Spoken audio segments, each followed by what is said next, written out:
All right, let's get into it, because there's a whole storm brewing around the New England Patriots, and we've got all the drama lined up. First off, let's talk about Terry McLaurin. This isn't just another rumor floating in the wind. For the first time, a real-deal NFL insider is linking the star wideout from the Washington Commanders to the Patriots. That's right, and that's a big if, McLaurin becomes available. New England is reportedly ready to pounce, and let's be real, that changes everything. This isn't some backroom whisper or fan dream. This is a player with elite-level production, frustrated with his current contract, and now speaking publicly about it. The situation is teetering. He hasn't said he's holding out or demanding a trade just yet.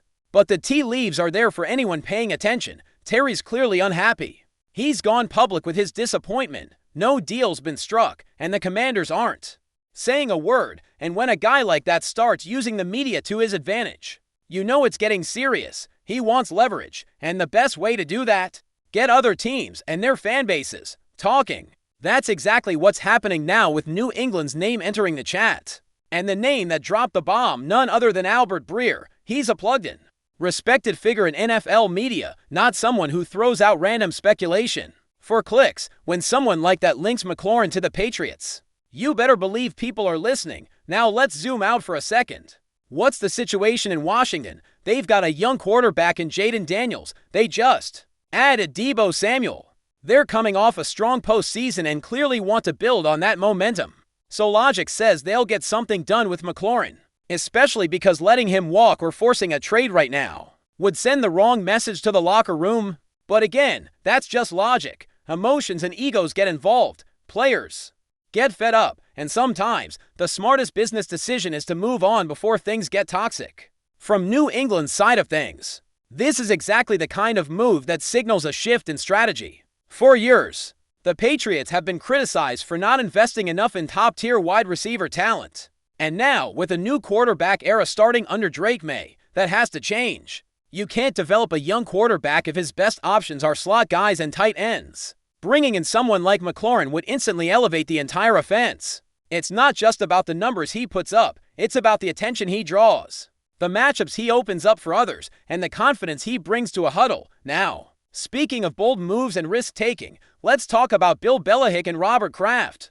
Because there's a new wrinkle in their relationship that we've got to break down. Kraft recently gave an interview where he called trading for Belichick the best move he's made since buying the team. That's a big statement, and on the surface, it sounds like a compliment, but dig a little deeper and you'll see that.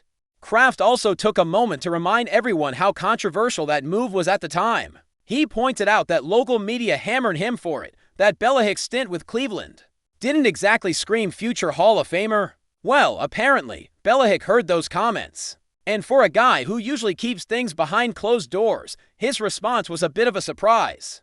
He came out and said, in no uncertain terms, that he took a big risk to leaving the Jets the way he did. Literally writing his resignation on a napkin was a gamble. And he only took that leap of faith because he believed in Kraft's stability as an owner.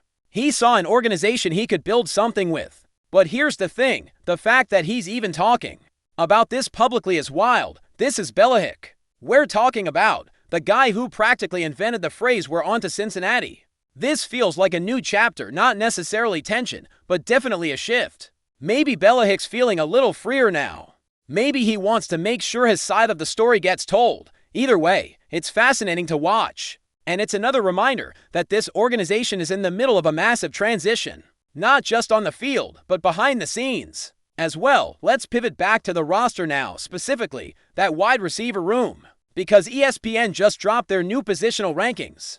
And let's just say the Patriots didn't come out looking the hot. We talked a couple weeks ago about where Stefon Diggs ranks in the league. Some had him floating around the top 25 mark. But according to this latest list, which is built from votes by coaches, executives, and players, Diggs didn't even get a single vote for the top 10, not one. That means he didn't crack honorable mentions. He didn't get nods in the just missed the cut category. He's sitting outside the top 25 altogether. That's shocking.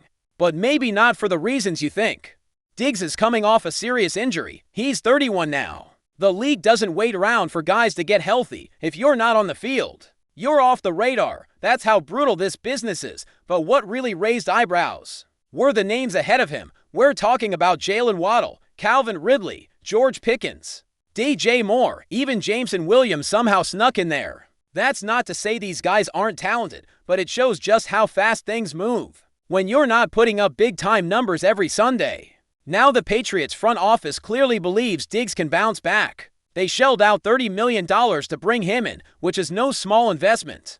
But it's still a roll of the dice, an aging receiver coming off a knee injury. That's not exactly a slam dunk, and that's why this wide receiver group is still such a question mark heading into training camp, because when you look at the depth chart, it's thin. Yes, there's Pop Douglas, and yes, there's hope that he can take that next step.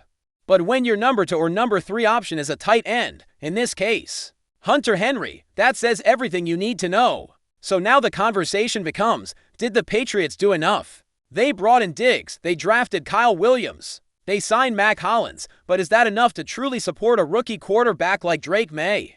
ESPN doesn't seem to think so. In their breakdown of key storylines to watch in training camps, they flag New England's wide receiver room as a point of concern, and they're not wrong.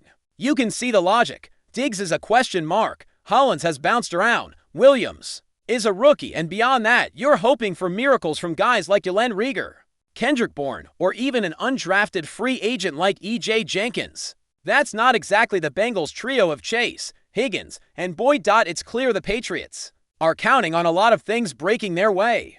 They're betting on Diggs finding that old spark. They're betting on Pop Douglas becoming a true breakout star. They're betting that someone like Kyle Williams shocks the league. And that's before we even talk about developing chemistry. With a new quarterback, May has the tools, no doubt about that. But a young quarterback needs stability, reliable targets, and guys who can bail him out when the play breaks down. Right now, it's hard to look at this roster and say, with confidence, that those pieces are in place. And that's exactly why the McLaurin rumors are so intriguing. Because if there's one thing this wide receiver room needs, it's a proven number 1, a guy who draws double coverage, a guy who forces defenses to game plan differently. That's what McLaurin brings to the table. He's still in his prime, he's durable, he's productive, and he's hungry. If New England sees an opening to land him, they'd be crazy not to go for it, even if it means parting with future draft capital. Because let's be honest, there's no guarantee that a future 2nd or 3rd round pick turns into someone even half as good as McLaurin.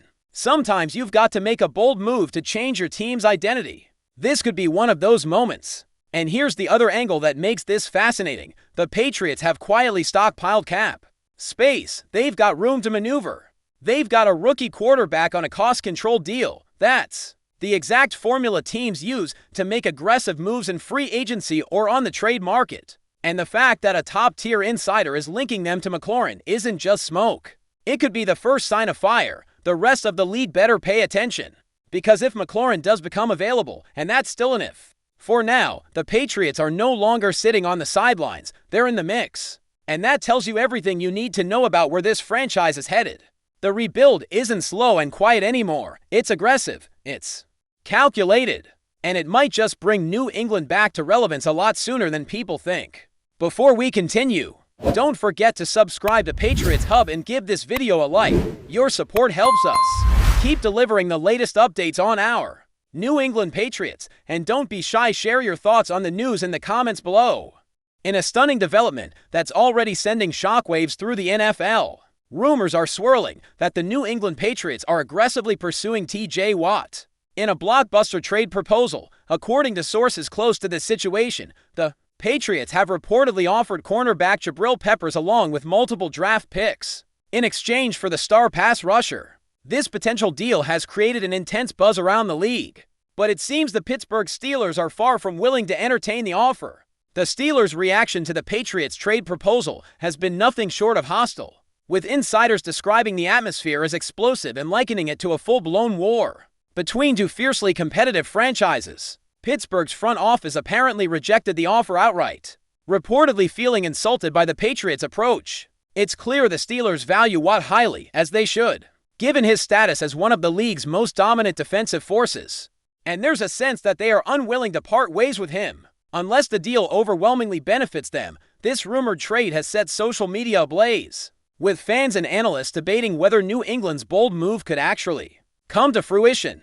The Patriots have long been known for shaking up the status quo with unexpected deals, and adding a player of Watt's caliber would be a massive statement of intent for their defense. On the other hand, giving up a versatile defender like Peppers plus valuable draft capital is no small price, raising questions about the Patriots' long-term strategy. Meanwhile, the Steelers' stance is equally clear. Watt is central to their defensive identity and leadership, and parting ways with him would require a blockbuster offer that addresses their needs. The apparent rebuff to the Patriots' initial proposal suggests that negotiations, if they even continue, could become increasingly contentious. Some insiders speculate that this trade saga could drag on, creating tension not only between front offices but also among players and fans. With the NFL trade deadline looming and the Patriots eager to bolster their roster, all eyes will be on both teams to see if cooler heads prevail or if this brewing conflict escalates into one of the most talked about trades of the season. For now, the story remains a tantalizing rumor, but one that could dramatically reshape the landscape of the league if it ever materializes. Will the Patriots succeed in prying TJ Watt away from Pittsburgh, or will the Steelers stand firm, setting the stage for a high-stakes showdown? Only time will tell. But one thing's for sure, the NFL offseason just got a lot more interesting. That's it for this update. If you enjoyed the video and want to stay updated with exclusive news about our New England Patriots, be sure to subscribe to Patriots Hub and hit that like button. We can't wait to hear your thoughts in the comments. See you in the next video.